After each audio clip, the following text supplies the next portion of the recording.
This young woman had been exploited, with her permission, of course, but I was still going to do my best to protect her.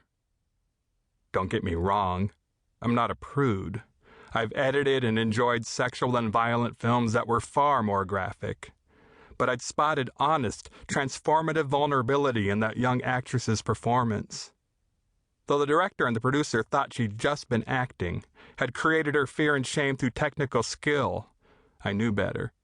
And so, by editing out the more gratuitous nudity and focusing on faces and small pieces of dialogue, and by paying more attention to fingertips than to what those fingertips were touching, I was hoping to turn a sleazy gymnastic sex scene into an exchange that resembled how two people in new love might actually touch each other. Was I being paternalistic, condescending, and hypocritical? Sure. After all, I was being paid to work with exploiters, so didn't that mean I was also being exploited as I helped exploit the woman? And what about the young man, the actor in the scene? Was he dumb and vulnerable as well? Though he was allowed, was legally bound to keep his penis hidden, wasn't he more exploited than exploiter? These things are hard to define. Still, even in the most compromised of situations, one must find a moral center. But how could I find any center with that knocking on the door? It had become an evangelical pounding, bang, bang, bang, bang. It had to be the 4/4 beat of a Jehovah's Witness or a Mormon. Bang-cha, bang-cha. It had to be the iambic pentameter of a Sierra Club shill or a magazine sales kid. Trust me, nobody interesting or vital has ever knocked on a front door at 3 in the afternoon. So I ignored the knocking and kept at my good work. And sure enough, my potential guest stopped the noise and went away.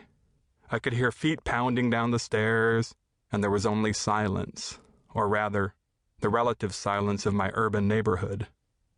But then, a few moments later, I heard a window shatter in my basement. Is shatter too strong a verb? I heard my window break. But break seems too weak a verb. As I visualize the moment, as I edit in my mind, I add the soundtrack. Or rather, I completely silence the soundtrack. I cut the sounds of the city, the planes overhead, the cars on the street, the boats on the lake, the televisions and the voices and the music and the wind through the trees, until one can only hear shards of glass dropping onto a hardwood floor. And then one hears, feels, the epic thump of 2 feet landing on that same floor.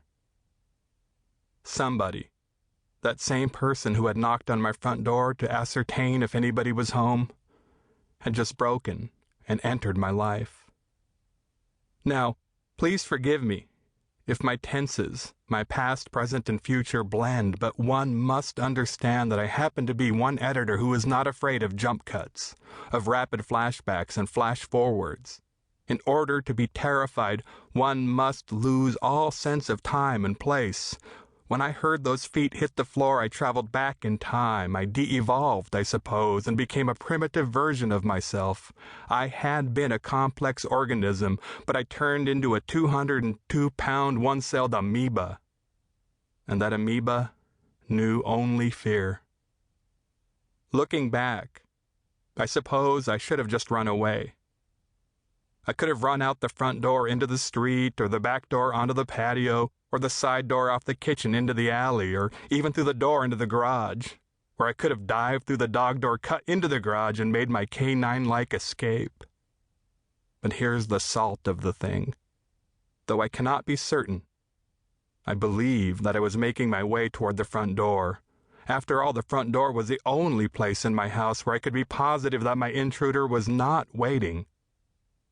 But in order to get from my office to the front door, I had to walk past the basement door.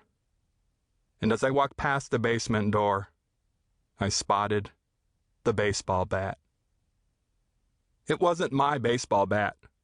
Now, when one thinks of baseball bats, one conjures images of huge slabs of ash wielded by steroid-fueled freaks. But that particular bat belonged to my 10-year-old son. It was a Little League bat, so it was comically small.